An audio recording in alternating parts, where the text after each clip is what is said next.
guys. We'll start the program in about 15 seconds. Judah, we are in your hands, my friend.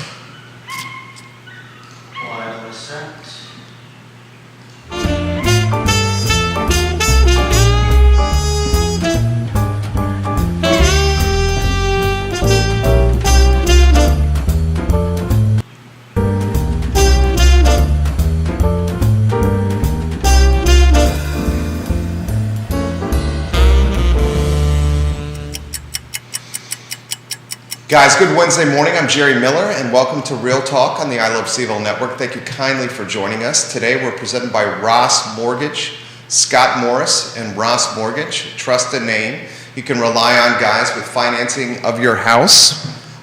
So much to cover on today's program.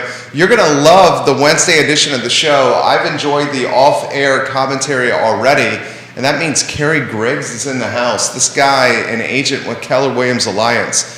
All-around A-plus guy, all-around high energy, likable dude. Scott Morris, you guys know as well, likable guy as well. Scott, we were talking before the show started. When Kerry's around, I feel like I just got like a shot of adrenaline. Yeah, high energy dude. I mean, just and great to be around. There's always something going on in his world as well, whether it's rugby or real estate. He's high energy. Multiple businesses this guy owns. He said last time on the show that he was coming for everyone in Central Virginia, and I love the hustle and the chutzpah. Kerry, how's it going? How's the market? How's your business? How's your family? Business is going well. The market's doing pretty well. Family's doing awesome. I'm just very blessed that I was able to get into an industry that I actually love. Some days don't even feel like work. You wake up and you just do what you do. I talked to you before the show started, and we're in the people business, and so having the ability to speak with people every day, and they actually have a need, and I used to say that I was in the sales business, but I've changed my mindset a little bit. I'm actually in the service business, and I'm in the people business, so I get to interact with people every day, and I just get to help them fill their needs. Scott Morris, you're also in the service business, as am I. How's the market? How's the temperature out there? So we've seen things slow down just a little bit, but again, not necessarily a negative. I'm having people find more success getting under contract. The big picture is, I think we're already in a recession. We saw one, first quarter negative GDP print. We're going to see most likely a negative in the second, which will actually trigger that. We're going to see the Fed continue to increase 50 basis point moves, probably through July, possibly September.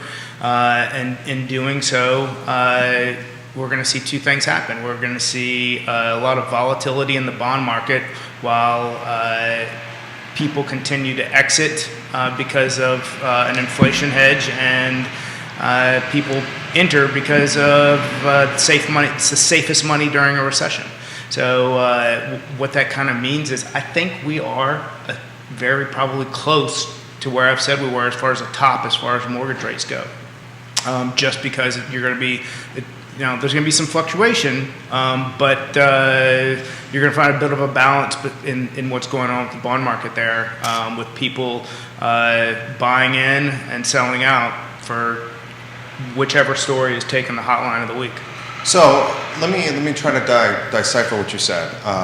And you explained it well. Your message has been consistent every time you've been on the show. You're saying this is peak rates right here? I think so. I think, okay. And I've said we've plateaued, and we've actually come down a little bit since I said that we were at the top. I don't believe that.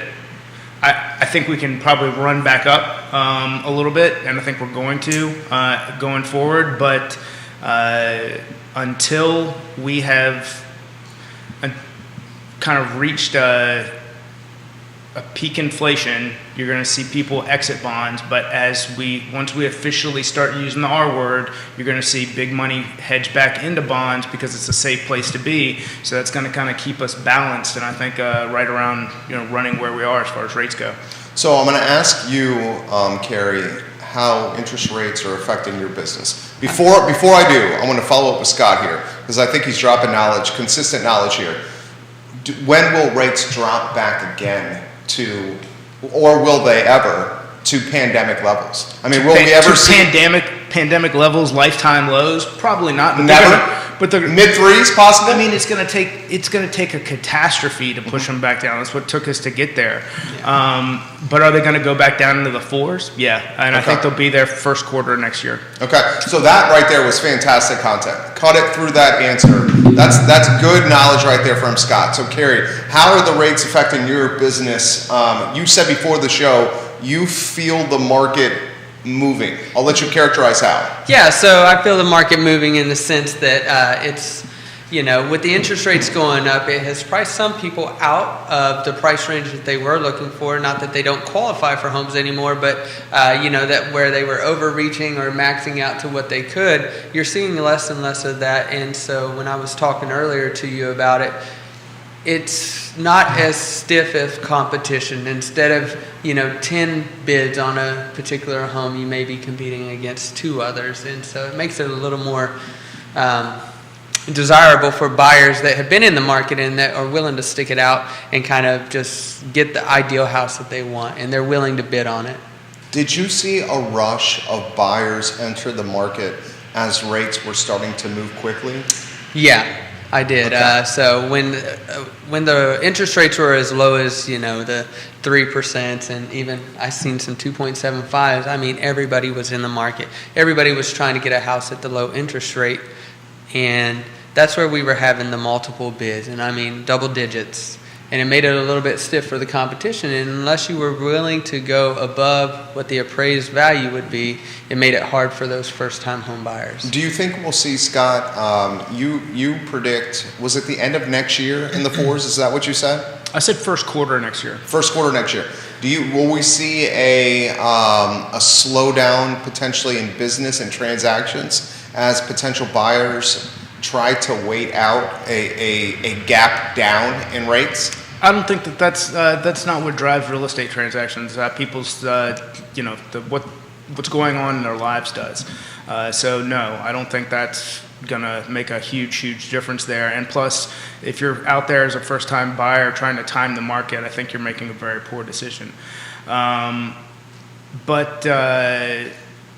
I mean, what we're going to see is that the Fed has to combat inflation, so they're going to keep raising rates to go along with it. They still have to unload their balance sheet of $9 trillion, which the market has said it's priced in, but we actually haven't seen the government take action on. So once they start doing that, we'll see where the truth really is. But anyway, ultimately, we're going to run into a recession. We're going to go through a period of what they're, I guess, whether you want to go call it stagflation or whatever, because we're going to jobless rates are going to increase again, and then at some point, once they've run as far as they can go with dealing with inflation, they're going to put their thumb back on the scale, whether it be with bond buying or something. They're going to come back in, and it's going to drive rates back down. How have you altered your business to accommodate tightening inventory and rising rates, Carrie? I have an in-depth conversation with my folks before we go out there and start looking, and I get real specific with them. We start with a wide net, so I usually tell most folks when we're getting into the process and I first start talking to them about buying a house, I usually talk to them and get an overreaching view of what their real estate goals are going to be, and then once we get that set in place, we start shopping around there. And so this way I know that I'm spending the maximum amount of time focusing on the things that they want to do. And for me, the business has been going pretty well. I try to get at least one contract under contract a week, and as I move towards that, I hyper-focus in on my buyer's needs or my seller's needs, depending on what the situation is. And then I have honest conversations with them, with the pullback or leveling, plateauing of the housing prices. I have those honest conversations with the sellers, and I let them know, in the heat of the market, you would have been able to get this, but here's what I think the market is going to set the tone at, and then we don't run into appraisal issues unless somebody bids it up. Are you seeing more appraisal gap? Yeah, I see the more appraisal gap contingencies Yeah. in contracts when they come over. How often? Because that was the norm. Yeah. Is that still the norm? And are you it's- seeing home inspections returning? Yeah, I do see home inspections returning. There's still as-is home inspections, but, I don't think I've put in a deal that has been a resale home without a competing offer in a while. Are you seeing contingencies return, Scott? So I'm seeing concessions return, depending. Now again, property dependent. If it is, if it's a $500,000 property and it's perfect in the right neighborhood, it's still getting all the attention from all the people who can afford to give it the attention. Now, if it's a little lesser priced because it's got some deferred maintenance and needs some love and it's just not in the right area, that's where you're seeing things sit maybe long enough for people to be able to go out and say, we can make this work for us, but here's what we need to do that. That's the biggest thing that I've seen in this past couple months is houses are staying on the market for longer and giving people an opportunity to get their bid in. That's probably the biggest thing that I've seen shifting. Are you seeing? We talk about this with a lot of agents. Are you seeing? Is it buyer fatigue? Are you seeing buyer frustration where it's enough already? Yeah. And I think that was really maybe 2 months ago. I was seeing the most of it was back then, and that's weird to say back then because it was only 60 days. But, that's when the market was super hot. And I think, again, now we're starting to see it cool down just a little bit. Scott, as far as rates go, questions are coming in. This one's from Grayson asking you, does he expect rates to drop below 5 this year if the Russian-Ukrainian war comes to an end? That's a hell of a crystal ball question. I mean, I don't see how that brings rates down. Yeah. That was when it started. That was a driver of actually making rates dip a little bit because you look at big global and what did I say at the time? Geopolitical events don't last very long in everyone's memory, so it was like 2 weeks of like doom and gloom, and then it was like that here News cycle change. Yeah, now we're back to where we are. I don't see Russia really affecting U.S. mortgage rates unless things get significantly worse somehow. All right. Follow-up question from Lauren for Carrie. Speak to the concessions and contingencies that the realtor is seeing now with the deals he is doing. So with the contingencies, it's more of, as is home inspections or even waiving home inspections, depending on what the, as an agent, I try to communicate with the other side, say, what is your seller or what is your buyer ultimately looking for? And I get the same kind of questions. They ask me, what is your seller looking for? Is it a rent back scenario? Do they have money for concessions or, I'll put in some seller concessions as well if I think I can get away with it. And I just talk to the other side and I ask them, hey, do you have any other offers in hand? Because my buyer would like to keep more cash in pocket for any repairs that may come up if we're going to do an as-is home inspection. So, it's starting to loosen up a little bit. Again, like you said earlier, the appraisal gap waivers contingency was a big one. That was kind of standard across the board when submitting an offer. But now, I don't see as many of those. And for the seller concessions, like I said, if you're going to do an as-is home inspection, that's going to be expected. People like to keep a little more cash in hand. Sure. Where are the deals you're doing? So I do deals in Charlottesville. I go all the way to Richmond. I currently have one under contract in Chesterfield.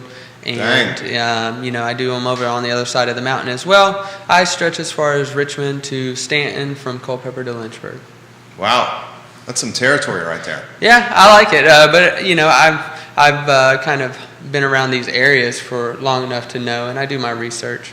So, mainly in Charlottesville. What do you see as the biggest difference between the areas? Whether it's how do you see the way things get priced in certain areas different than another, and are certain areas less competitive than another? Yeah, so I will say The Charlottesville area tends to be more expensive, and in some parts of Richmond are the same. If you go on the other side of the mountain in the Waynesboro, Stanton, Fishersville area, they're priced a little bit less, but the competition is a little bit more over there. So it's a better price point as far as, lower price points, but the competition, you are still getting those 8 to 10 people on one transaction. So it's a little bit different over there. But over here in the Charlottesville side, I find that the more centered, and it just makes sense, the more centered to the location of the cities, it's going to be more expensive. But as you expand out to the counties, you can do Louisa, Palmyra, Orange, Gordonsville, some places, Grottos on the other side of the mountain. Those seem to be more cost effective and not as competitive. How many folks are you seeing from Central Virginia or the Charlottesville area priced out and now looking closely to the Valley? Probably a third, Wow. with the interest rates going up like they were. They were really stretching to be in the center of Charlottesville with the interest rates at 4%. And as they climb, closer to that 6%, their cost or their buying power has went down quite a bit as far as what they can afford. So, they're starting to expand out. So the conversations that I was getting beforehand, let's say a year ago, was I want to be 15 to 20 minutes away from Charlottesville, now has expanded to 35, 45 minutes inside of Charlottesville. And usually when that conversation comes up, I ask them how do they feel about being on the other side of the mountain, the Afton, Waynesboro area. Most people are open to it because it's not that far of a drive. It's only a 30-minute drive. It's no different than coming from Zion's Crossroads. Sure. Keith Smith for Scott. Mortgage application, Scott. We've seen things slow down a little bit in the last couple weeks. But again, I've said ebbs and flows, and I think that, I'll say that, and then we'll have a weekend where we get a ton of activity. So we're a little below where we were below in May so far where we were in April. Mateo Baker. I'm giving you some props right now. What's up, K-Dog? What's up? Giving you some love. So is Dalton Carr, Nice. Larry Castle, and Dan Nolan. That's great. Hey, guys. If you want to relay something to Carrie or Scott or ask a question, put it in the comment section and we will relay it live on air to the guest guys. Nice. How about the refinance business, Scott? The people who are refinancing are those, who need the cash or, separation of marriages, stuff like that. Those are the ones that are always going to exist for a purpose, but no one's refinancing for a lower rate right now. Right. Yeah. Carrie, let's talk about the commercial you're doing.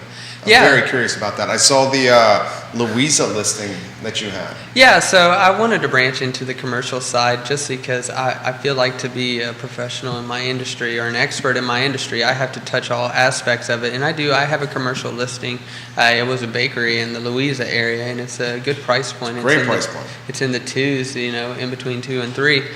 So, I want to get into that commercial space as well and just, be an expert.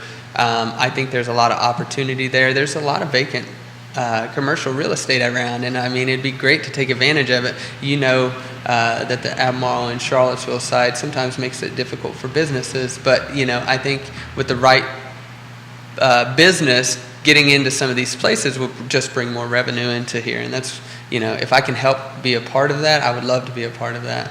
Kevin Higgins watches the show all the time. He said, do you think it's softening the commercial market? Yeah, I do. Like I said, I would love to get more businesses in there. It was very, it doesn't move as quickly. I'm noticing it doesn't move as quickly on the commercial side. People, their needs are just a little bit different. They're looking at it from a business standpoint, and, they tend to be more calculated. It's not as an emotional buy as what it was like an investment. They come at it from a business mindset, not a needs. What's the rest of the year look like for you, Scott? The rest of the year, I think we're going to, we help residential buyers, and I've kind of talked about this for, some time now. those people's decisions are not based on market conditions as much as their own needs. So making sure that you can communicate at a high level and be a trusted advisor for these people, so that when they're working with a team, they're working with Carrie and I or Keith and I, and they know that they've got people who are on their side, who are guiding them through the process, that is successfully putting them in a home. So a lot of my conversations are, are you going to go spend $1,800 a month in rent or $2,000 a month in a mortgage where you're actually building equity, and then 12 months from now we refinance you into a lower rate?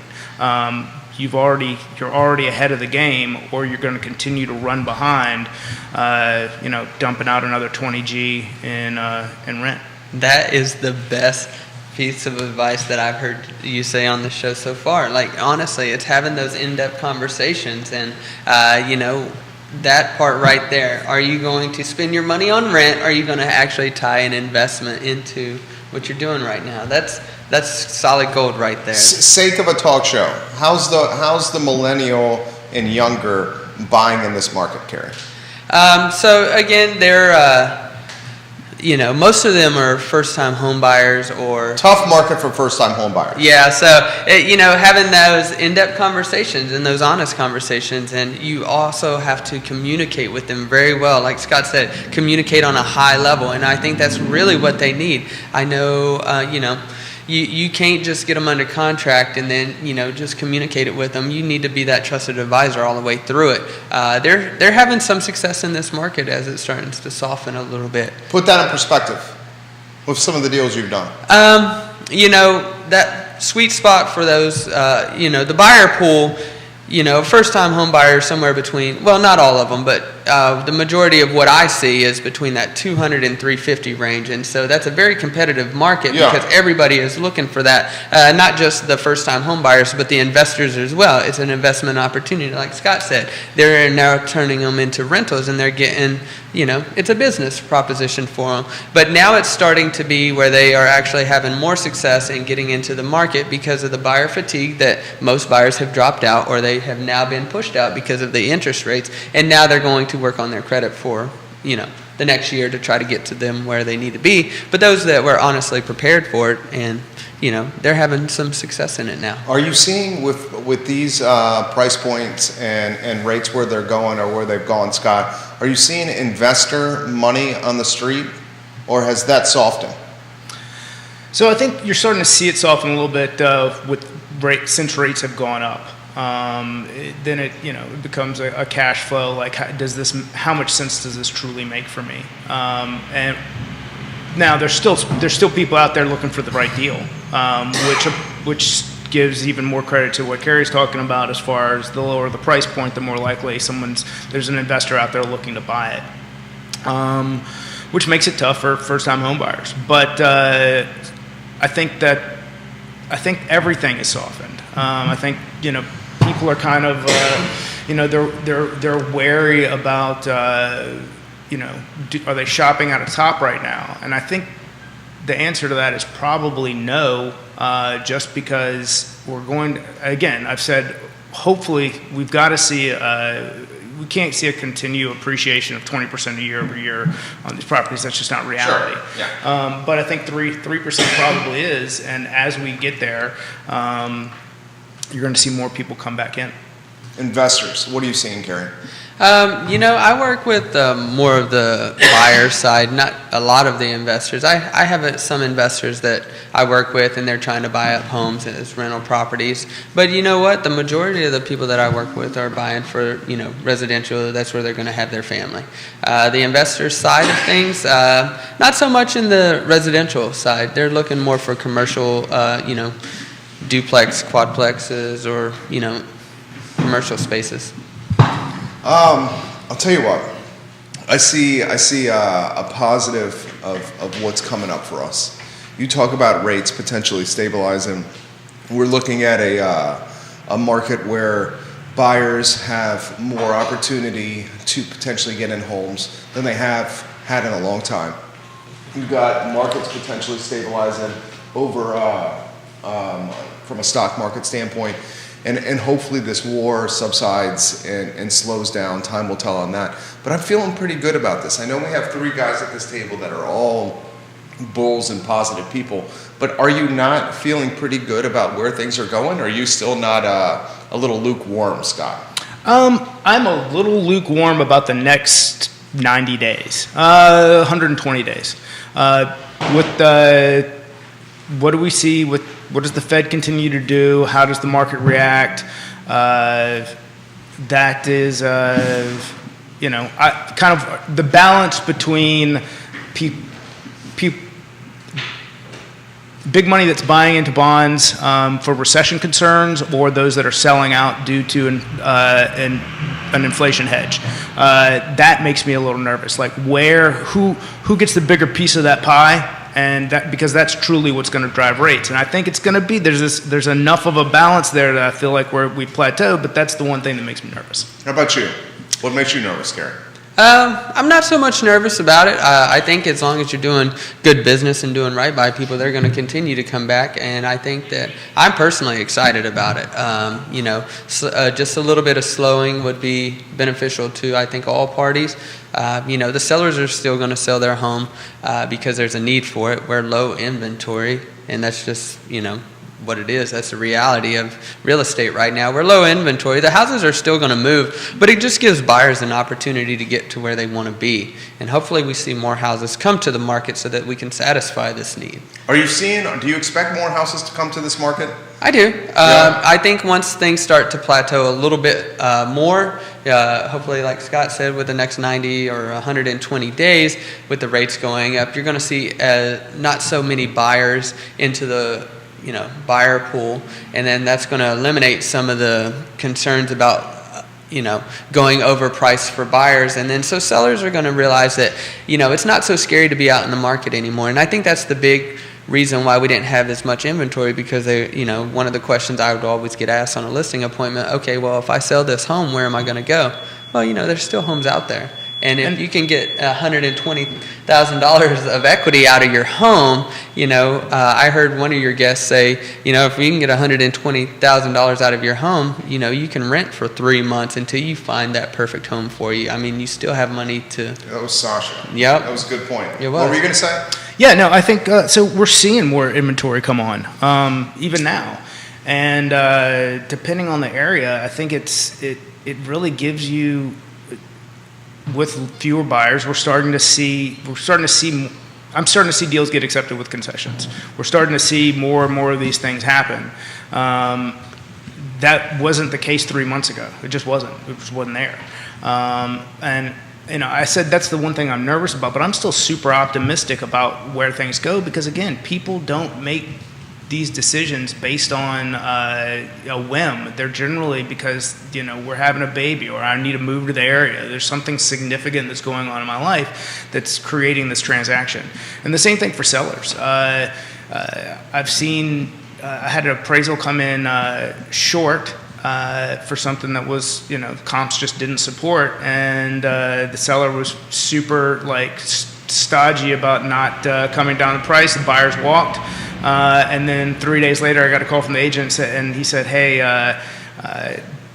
the seller's changed his mind. He thinks this really is a fair price." And I was like, "Well, unfortunately, they're not going back to that one." So, that's that. I am excited to see the concessions come back. I always like to see how people get creative with their money. So, when buyers are able to keep more money in their pocket to do home renovations, when I go back to have dinner with them in the next 3 months, they say, "Look at what I've done to the house." And I always like to see how buyers get creative with the money that they had to put into their homes, And I think that's where you get a lot of the sweat equity out of it, if they redo their kitchen. And there's some creative people out here. Pinterest has changed the game for a lot of people. Please don't tell my wife. Or TikTok, just in general. I see all these things, and I'm like, oh, man, I'm going to have to do this at my home now. My wife's been asking me for a deck for the longest time. Sorry, honey. But you and Scott have the talent to do it. I do not have the talent to do it. Yeah, but you got the vision. have the talent. You got the vision, though. I know. I see your style, man. I've spent the last few weeks in North Carolina I followed your Facebook posts. Yeah, putting some of that together. I've got new floors and all kinds of little projects going on. That looked incredibly time-consuming and laborious. Yeah, it was a little bit of that, but it's done now, so that's exciting. But but back to as far as buyers getting concessions, like this is the largest purchase that they're making in their lifetime. The fact that they can't go in and ask for repairs on a home inspection is insane. Yeah. Insane. And let's cut to the chase. With concessions coming back, now you guys can negotiate. Yeah. And provide potentially even more value. Because there went an 18-month period, maybe 24 months, where it was like, here's the price. There was no negotiation really happening. I mean, now it's coming back. Can you put that in perspective, and we'll get to some comments that are coming in. Yeah, so when you're able to negotiate with price, it's not like, I'm not going to say we're putting in bids that are lower than the asking price. It's just we're not having to escalate them up as much as what we were. Or maybe we get to actually have a home inspection where you can ask for repairs. And ain't that nice? It's like, oh, you get to go through a house and, if this is wrong with it, you can at least ask the, seller to fix the leaky faucet. Because, dude, it was getting so freaking insane. It was insane. You have 15 minutes to tour the house. We have interest rates, the lowest they've ever been. You have 15 minutes to tour the house. There was people that were making offers and then having to bring bags of cash to the table to cover the difference between the appraisal and the offer itself. It was people were buying homes via FaceTime. Oh, yeah. Done a couple of those. Not going in the houses. They were saying no home inspection. Yeah. They're saying, at best, a pass-fail. Yeah. It was getting insane. Well, I'm not going to say that it's completely went away. I just lost one with no home inspection, and it escalated. It had to be at least $75,000 over asking price. Was that the city or Albemarle County? It was Albemarle County. Yeah. And so, it's still happening. It's, but it was a great property. That's the thing. Yeah. So the right property is always going to bring. And it was a good property. I don't know if it was a great property. I told my buyer, I was like, even as a contractor, I don't know if I would do a no inspection on this one because there were some issues that I seen. But ultimately, I tell my buyers and sellers, hey, you're the driver, I'm the vehicle to get you to your destination, and then this way, they're the decision makers. I'm their trusted advisor, and I can give them all the advice they want. But at the end of the day, it's up to them to make the decision. And so when they need, most of the time I get, what would you do? And I'm like, here's the numbers that support this, and this is what I would do. And whether they go with my opinion or not, that's their decision. You guys will appreciate this. From Montana, Duggar. Oh, nice. She says, Kerry Griggs, looking good, brother. Thanks, man. And then rest of the panel, did all three of you guys coordinate shirts together? You know what? I thought the same thing when I walked in this morning. I was like, yeah, man, we look great. Montana, that was hilarious.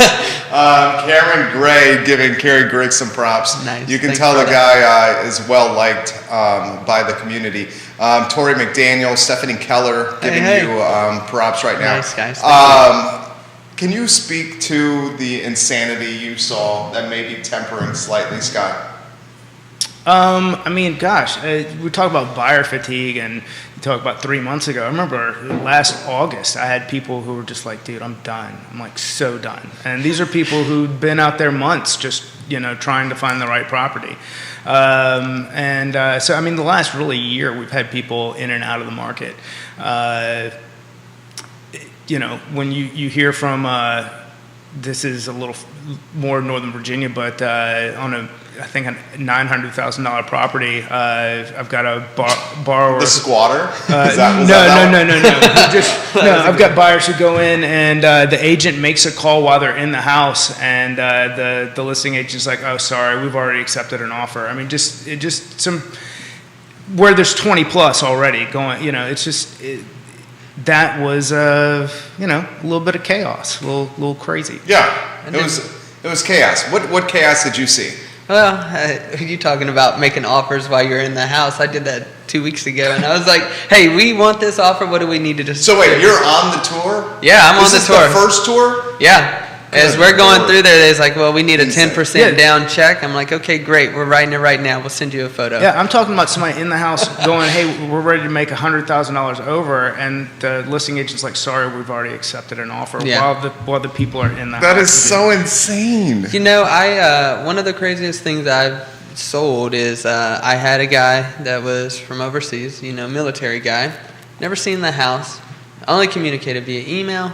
And I was a little skeptical. I was like, man, this is a little nerve-wracking. He's like, Yeah. yeah, I want the house. I'm going to send Is somebody. this like a Craigslist hustle?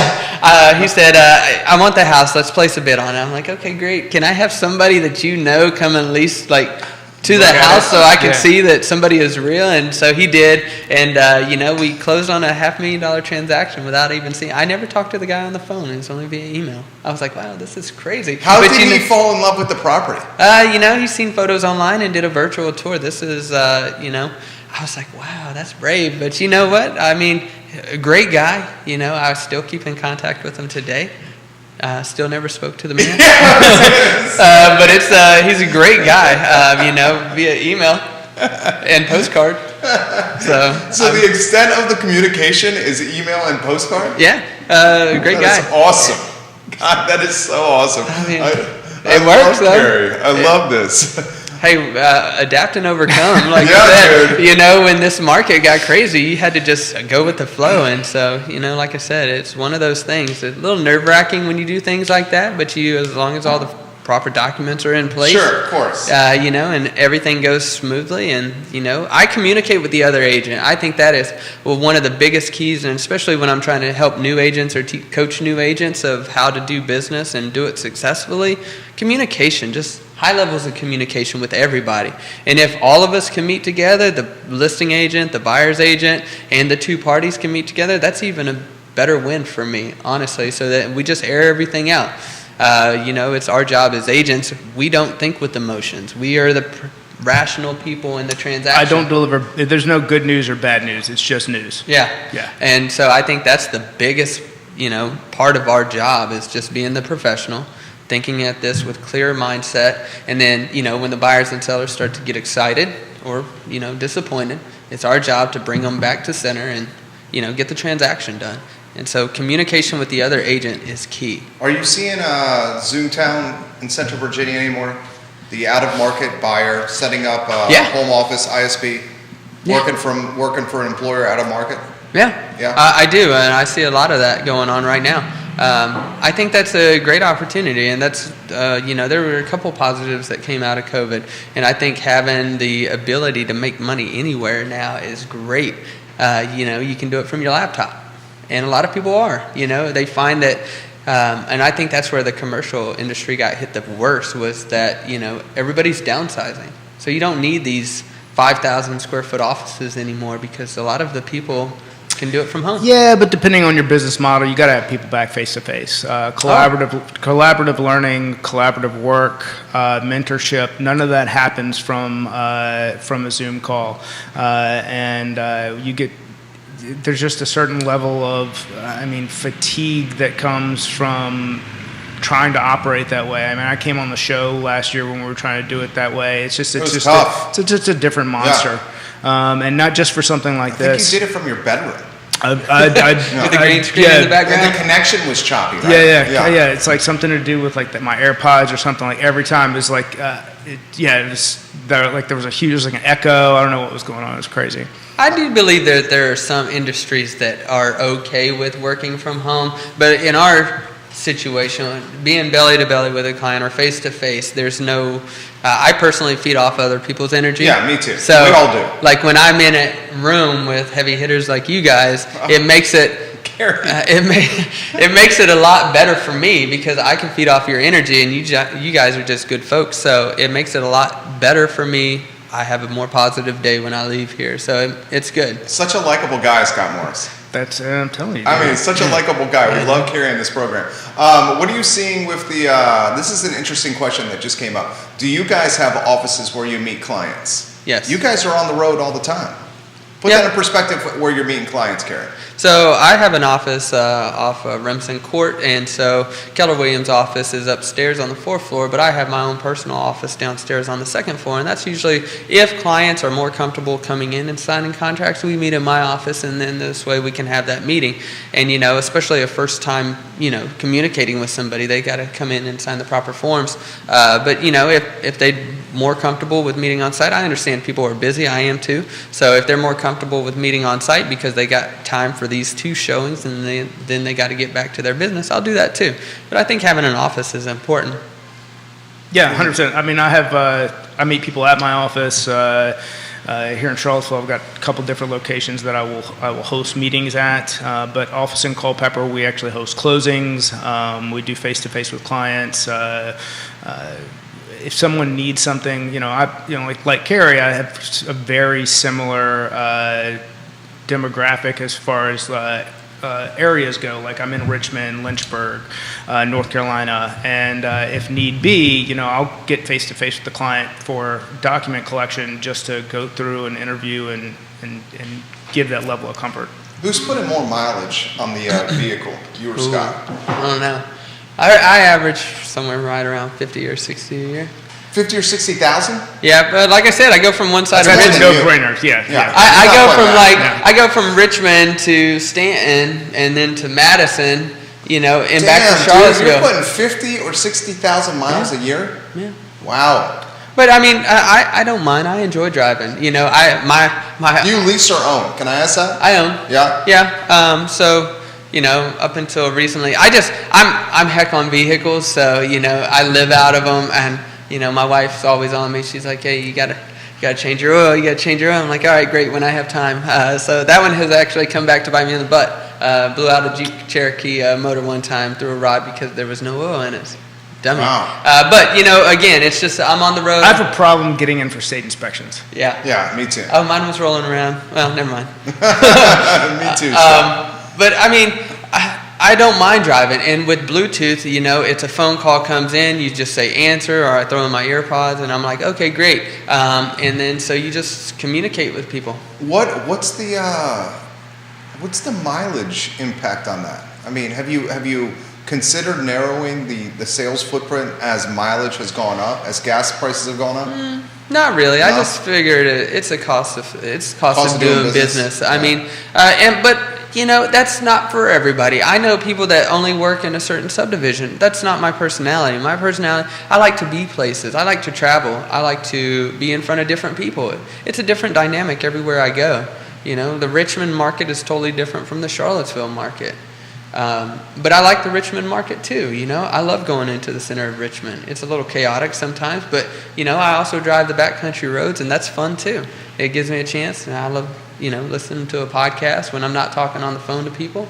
I have some great people that I work with that are in the office, and they kind of have my back there, so they're allowed. They get the paperwork done, and it frees up my time to be in front of people. And I mean, if you break it down. But when I was swinging a hammer 40, 50 hours a week, I was only making X. But, that's why I try to do one contract per week. And if I can do that, it's a 40-hour with one client, right? So, and the breakdown for that makes it so much better. I'm successful because I can get in front of people. I like it. I like this guy. I like what you stand for. Dan Pettit, good morning. He's watching the program here. Folks over at Long and Foster and Ness Realty watching the program. Here's an interesting topic that's come up. Ask the guests what they think the realtor and mortgage broker of the future looks like. It's not automated. I think definitely for you. I think certainly for real estate as well. I mean, during COVID, it was all about brand for mortgage and real estate. The folks that built the brand. What is the next strategy for you guys? Or the industry? I personally think it's going to be having that communication and being in front of people. Yeah, people like the brand too, and especially with COVID and people doing Zoom things.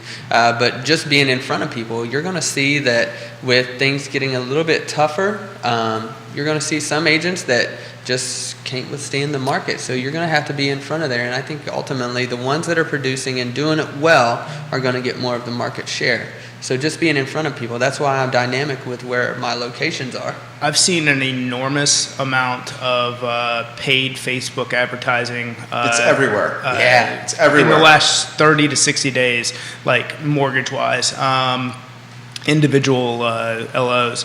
But again, I think that's literally taking money and just throwing it out the window for the most part, because people are the business, and if you can't connect and create relationships, you can plaster your face wherever you want it to be without success. You want to comment on that, Gary? And then the follow-up question would be, is there desperation out there now? So I'll follow up on Scott's thing. I don't think that you could just post ads out there anymore. You might have been able to get away with that in pandemic because everybody is online. But I do think that there is an opportunity with how much reach that we have now, to be in front of people. I think that with social media in general, we can get more eyes on our products, especially on the selling side. We can get more eyes on our products now. And I think that's very beneficial. And then what was the second part of the question? I mean, I was talking with some agents, and they were talking about the sense of the competition has almost segued into they said, into the category of desperation.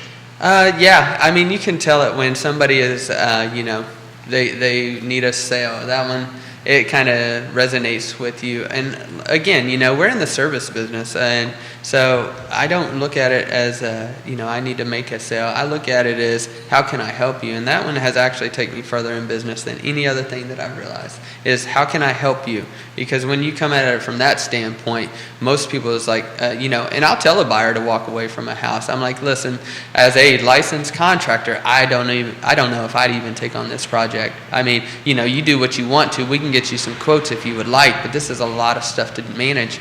And I'd rather see them, and I've had more success that way. And they say, okay, well, at least you're being honest with me. Yeah, we're going to eventually buy a house, and it's going to be from you.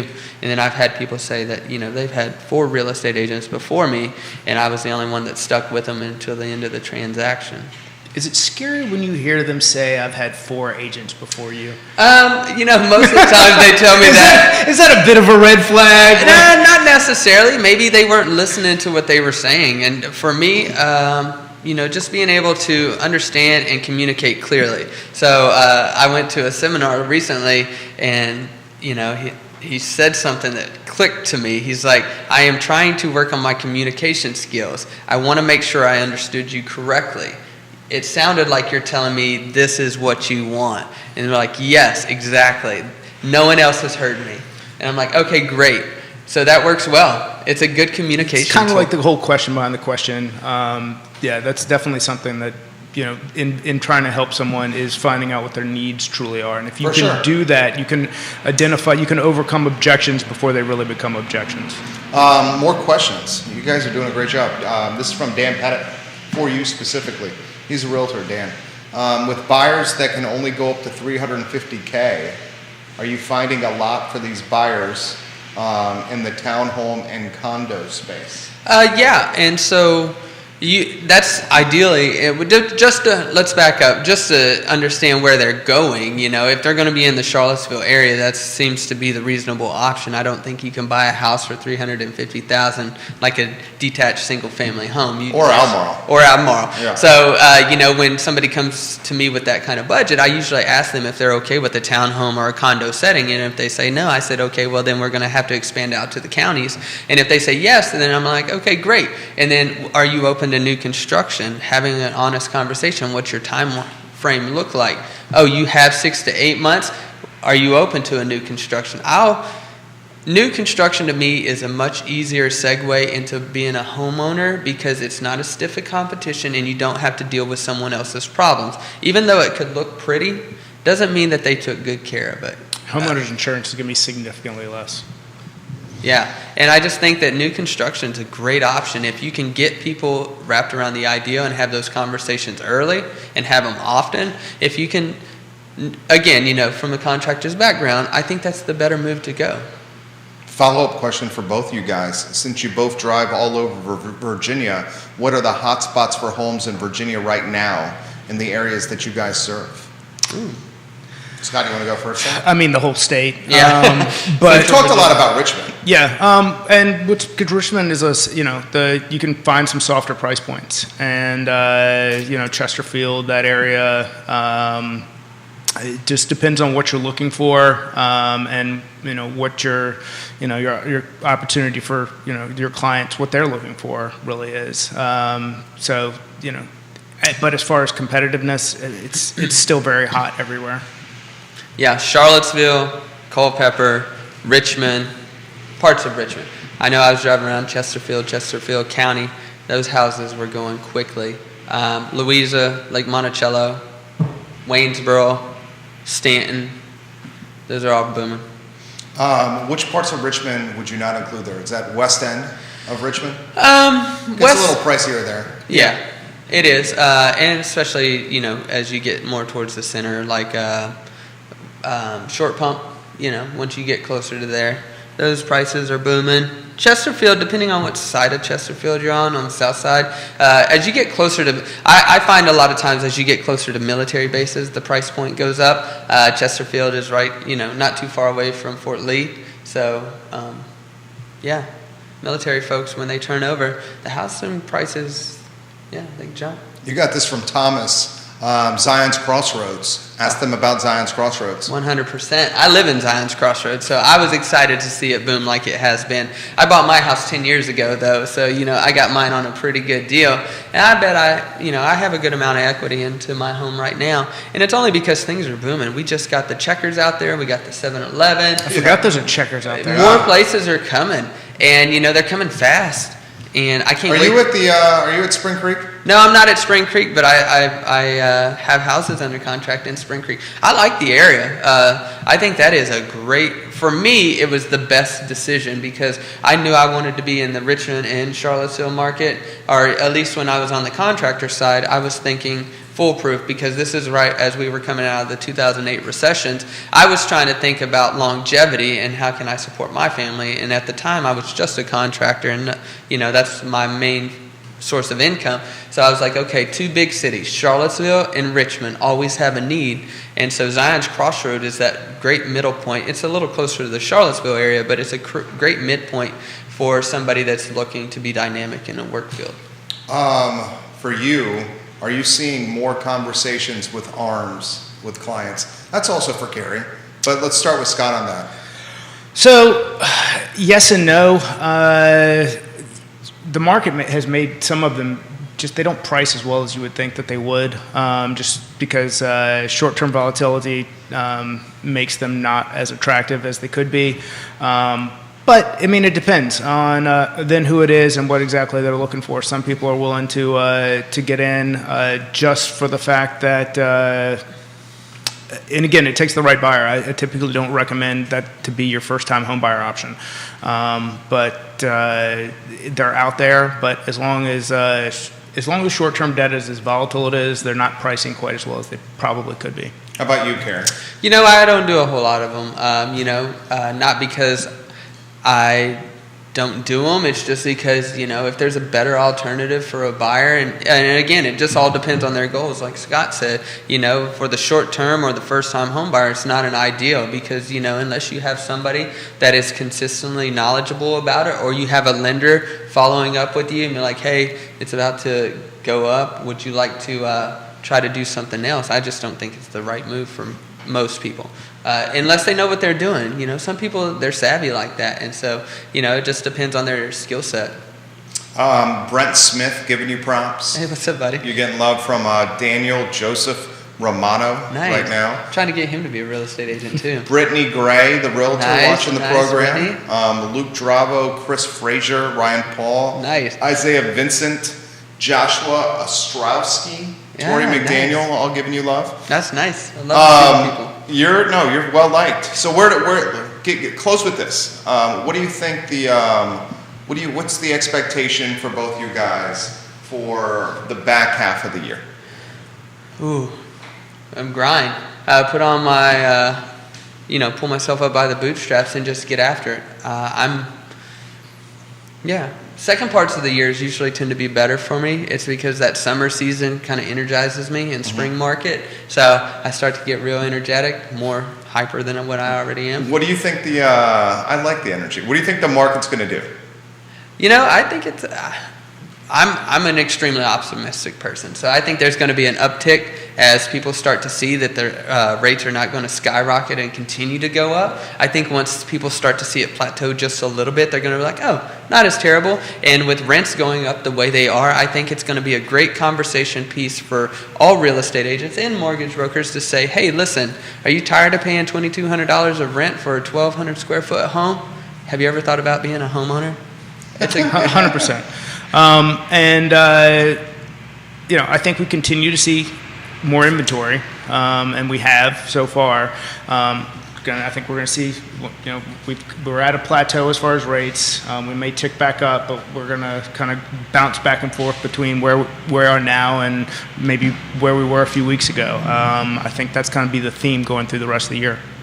Any message you want to get out, Carrie, to the buyers and sellers? Yeah, stay diligent. The selling market is still a good market. It's still a great time to buy a home. It's better than renting because, well, just depending on what your needs are. You're investing in yourself and putting equity in your pocket versus somebody else, and just stay diligent. You know, the right house is going to come along. I can say, you know, those buyers that have been disappointed in the past, that lost a deal, by the time we get to the end of the transaction, and I've heard many agents on your show say it, by the time they get to the end of their transaction and finally snag a home, they're so grateful that they waited and nothing else worked out until that particular house. So. Just because you thought those other 7 were the one does not mean that they were the one. So just keep going. You know, that's the main thing. You know, try to keep your you know, the negativity of what's going on with the markets and the news and everything else doesn't affect you individually. It really doesn't. The decision's never as big as that part of the decision isn't as big as anything else, because if you're making a decision that's best for you and for your family, and if 12 months from now we're putting you into a lower mortgage rate anyways through a refinance, then all the better. Dan Pettit, he thinks rates by Q1 next year will be below 5%. That's what you said? Yeah, I agree with that. Yeah. That'd be nice. So Dan Pettit's asking where do you think rates will go. He said Q1 next year below 5%. We'll close with this from Jennifer. It's a great question. Jennifer Lawson, she says, is this their best year in business, 2022? No. I'm To be determined? to be determined, Yeah. but I mean, we saw a pretty smoking hot 2020, 2021. Right. Yeah. Right. Well, you know, projected what I'm doing now, it could be. But, you know, 2021 was a great year, you know. But as far as the numbers go, I'm on track to beat what I did last year. Robert Walters, he got us in our first home. He's great with Virginia loans. Carrie is the man. Yeah, I love it. Thank you all. Robert Walters says, Carrie Griggs, great realtor. Brittany Gray, hey Carrie, love working with you. Happy to sell more homes with you at Spring Creek and Nice. Colonial Circle. 200 plus homes coming soon for your buyers. Yeah. Wow. Nice. That's I like good. that. Yeah, she Brittany was Gray great. with the inventory. Stanley Martin, right? Is that right? With Brittany? We love when you watch the program, Brittany. All right, get us out of here on anything else you want to cover, Scott Morris. The show is yours, my friend. Gosh, I think we talked about, you know, the market stuff. So really, it's just kind of let's see. We got rates. We got the stock market. We got Fed speak coming out today. All of those things, I think, are going to be a lot of noise towards where we go in the short-term future. I think we see rates tick up a little bit over the next 3 weeks or so, but I think it's really going to be, it's not like a big uptick. I think we're just going to kind of be balancing back and forth between 5.25 and 5.5 is, you know, kind of a rule of thumb. There you go. Judah Whitcomb, good job. Thank you for watching, guys. Carrie Griggs, you're great. Thanks. Yeah, seriously, Appreciate man. being on the show. You guys are awesome. He is just great in this setting. Scott Morris is always good. The Wednesday edition of Real Talk is presented by Ross Mortgage. Judah Wickower is our director. The I Love Seville show is up at 12:30, where we will chatter some of the topics we didn't get to yesterday. Thank you for joining us, guys. We will see you in about an hour and change. Take care. Carrie, well done. Nice. Yes, Thanks, sir. guys. Sorry, I'm full of allergy medicine. It's okay.